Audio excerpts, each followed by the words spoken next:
अस्सलामुअलैकुम की हाल है सज्जनों में मित्रों तो बेलियो मैं शर्मा पट्टी तो तुसी मेरे शर्मा पट्टी ऑफिशियल अच्छा सज्जनों तो मित्रों बेलियो आज फिर आ गए ड्यूटी पे ठीक है ते और मेरा दिल किया चलो 4-5 दिन रैश च रह लीए ठीक है कितने कंपनी वाले रैश दी है ना चलो उत्थे रह लीए 4 दिन ठीक है तुहानू तो शायद दिखाना एक ते वेखो जिंदगी तो इन्हां दी ते है ही है ना मतलब है झुग्गी चरांदे ने ठीक है वेखो कि कल बारिश आई है तुहानू दिखाना 1 मिनट। हाँ जी बुला लियो की हाल है ठीक हो। अच्छा वेखो ड्यूटी करके बाहर निकले हैं पानी वेखो अगे पानी होया पिया बाहर भी निकल सकते सही है तो हम मुश्किल ना बाहर निकलना है वेखो नाल लग के ना बाहर निकलना है इन्ना पानी होया पिया तुहानू मैं बैक कैमरे तो विखाना वा जरा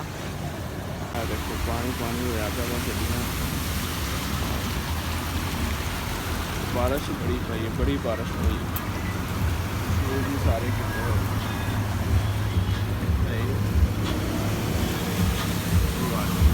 राह ही नहीं आया लगन का चंगा मैंगो बने तो जी आ देखो है झुग्गियां ने चौका पासे झुग्गियां ठीक है तो देखो झुग्गियां कि जिंदगी गुजार रहे हैं तुहानू मैं पानी भी दिखाना वा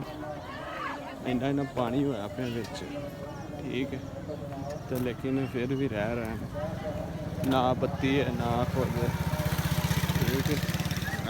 पानी किन्ना झुग्गियां रहते हैं देखो इन्हों की तो जिंदगी है ना देखो ठीक है तो बिल्कुल पानी हर चीज़ पानी ना भेजी पई अज भी सवेरे बड़ी बारिश हुई है देखो है साडा होटल है किस रवि का हॉस्टल ठीक है हॉस्टल के अंदर हाँ जी पुला लियो कपड़े शपड़े बदल के होना आ गए बाहर बत्ती गई हॉस्टल की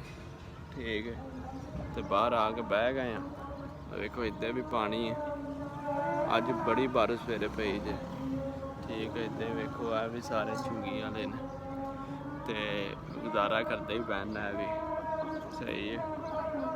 तो उस तो बाद इन्हें माल मूल भी रखे ने हूँ दुध शुद्ध पीते रहते हैं तो तुहानू बैक कैमरा करके दिखाना वा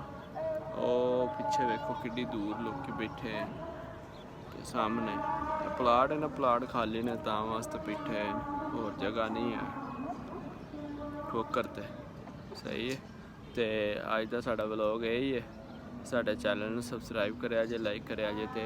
शेयर करें।